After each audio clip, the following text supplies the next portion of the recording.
India आजकल, सच खबर हर पल। क्रांति सूत्र के बीज, निजीकरण के खिलाफ भारत, इंडिया अगेंस्ट प्राइवेटाइजेशन।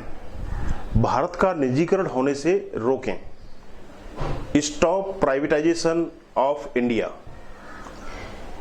यह निजीकरण कोई व्यवस्था नहीं है बल्कि पुनः नव रियासतीकरण है और राष्ट्रीय गुलामीकरण है। Privatisation is no system but the formation of new princely states again and making the entire India a slave. इतिहास गवाह है कि निकम्मी औलादें अपने पुरखों की विरासत को बेच देती हैं। अब देखिए, एक महामूर्ख का तर्क देता हूं आपके सामने। वह कहता है, हर साल मेरे खेत में चूहे आ जाते थे और फसल बर्बाद कर देते थे, तो मैंने खेत ही बेच दिया। अब चूहे भूखे मर रहे होंगे।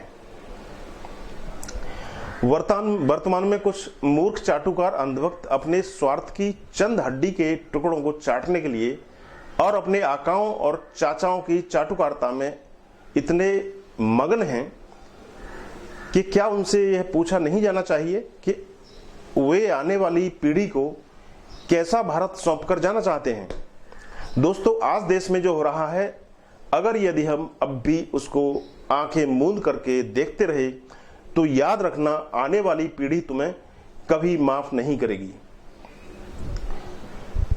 उसके कत्ल पर मैं चुप था क्योंकि मुझे लगता था कि मेरा थोड़ा ही ना हो रहा है। अब जब मेरा नंबर आया तो वह चुप है क्योंकि मेरी तरह उसको लगता है कि उसका थोड़ी ना हो रहा है। उसके कत्ल पर मैं चुप था और मेरे कत्ल पर वह चुप था क्योंकि हम दोनों को लगता था कि हमें क्या, हमारा थोड़ी ना हो रहा है। अब जब अगली बारी आपकी है तो आपके लिए कोई कुछ सोचने वाला ही नहीं बचा। बचाने वाला भगवान भी आपको कैसे बचाए, क्योंकि जब आपके बचाने की बारी थी तो आपने हिम्मत नहीं दिखाई और पीठ करके आप खड़े रहे। दोस्तों, अभी भी वक्त है कि हमको अपनी आने वाली पीढ़ी को गुलाम होने से बचाने की जरूरत है। मात्र 17 साल में ही बाजी पलट गई। जहां से चले थे उसी जगह पर पहुंच रहे हैं हम। फर्क सिर्फ इतना है कि दूसरा रास्ता चुना गया है और इसके परिणाम भी ज्यादा गंभीर होंगे। 1947 में जब देश आजाद हुआ था, तब नई नवेली सरकार और उनके मंत्री देश की रियासतों को आजाद भारत का हिस्सा बनाने के लिए परेशान थे। तकरीबन 562 रियासतों को भारत में मिलाने के लिए साम दाम दंड भेद की नीति अपनाकर कोशिश हुई और उनको मिला लिया गया। संघीय ढांचा बन गया देश का, भारत का, क्योंकि देश की सारी संपत्ति इन्हीं रियासतों के पास थी।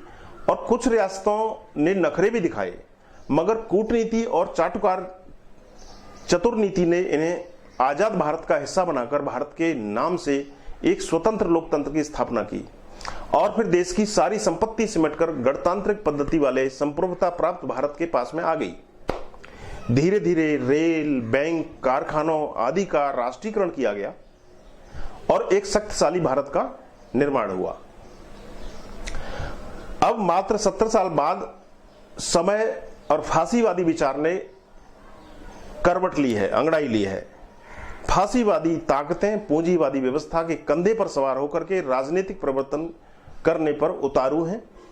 लाभ और मुनाफे की विशुद्ध वैचारिक सोच पर आधारित ये राजनीति देश को फिर से 1947 के पीछे धकेल देना चाहती है। यानी देश की संपत्ति पुनः उन्हीं रियासतों के पास, लेकिन उन रियासतों का रूप बदला हुआ होगा। ये नए रजवाड़े होंगे, कुछ पूंजीपति घराने होंगे और कुछ बड़े राजनेता निजीकरण की आड़ में पुनः देश की सारी संपत्ति देश के चंद पूंजीपति घरानों को सौंप देने की कुत्सित चाल में लगे हुए हैं। उसके बाद क्या, निश्चित ही लोकतंत्र का वजूद खत्म हो जाएगा। देश उन पूंजीपतियों के अधीन होगा जो परिवर्तित रजवाड़े की शक्ल में सामने उभर कर आएंगे और शायद रजवाड़े से ज्यादा बेरहम और सख्त। यानी निजीकरण सिर्फ देश को 1947 के पहले वाली दौर में ले जाने की सनक मात्र है, जिसके बाद सत्ता के पास में सिर्फ लठैती करने का कार्य ही रह जाएगा।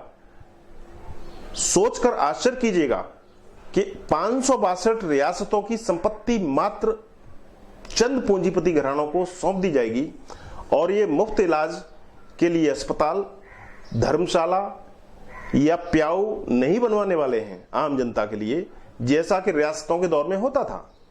ये हर कदम पर पैसे की उगाही और वसूली करने वाले भारतीय अंग्रेज होंगे।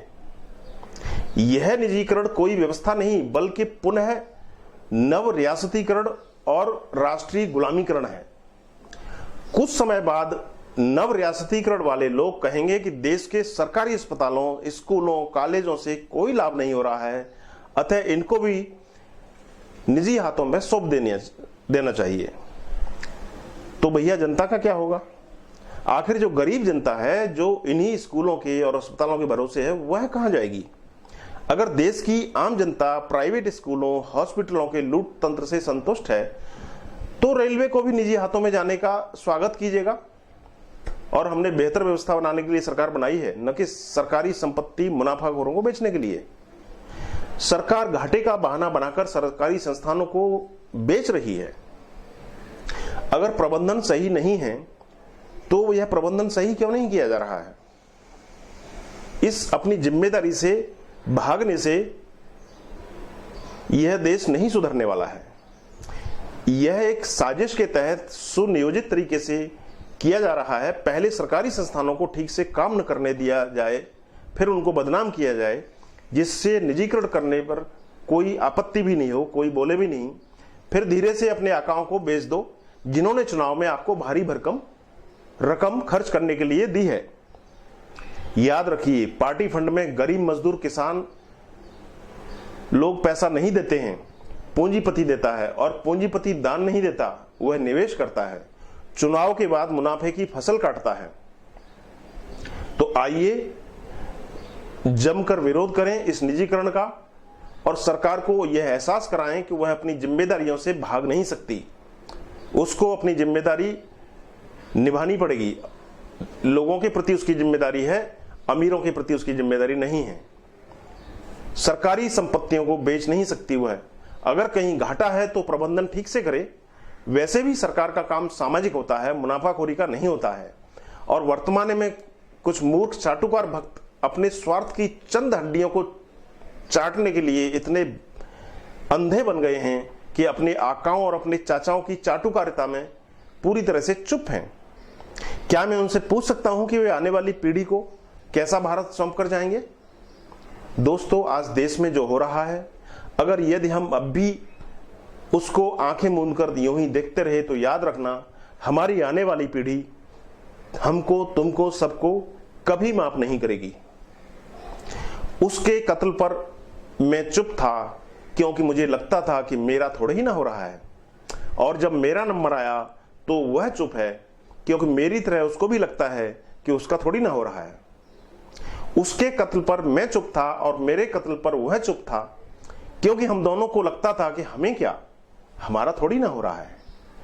अब जब अगली बारी आपकी आएगी तो आपके लिए सोचने वाला, आपको बचाने वाला भी कोई नहीं होगा। बचाने वाला भगवान ही भी आपको कैसे बचाएगा वह भी कहेगा, क्योंकि जब आपके बचाने की बारी थी तो आपने अपनी हिम्मत नहीं दिखाई, सिर्फ पीठ दिखाई। तो दोस्तों, अभी भी वक्त है, हमको अपनी आने वाली पीढ़ी को गुलाम होने से बचाना होगा।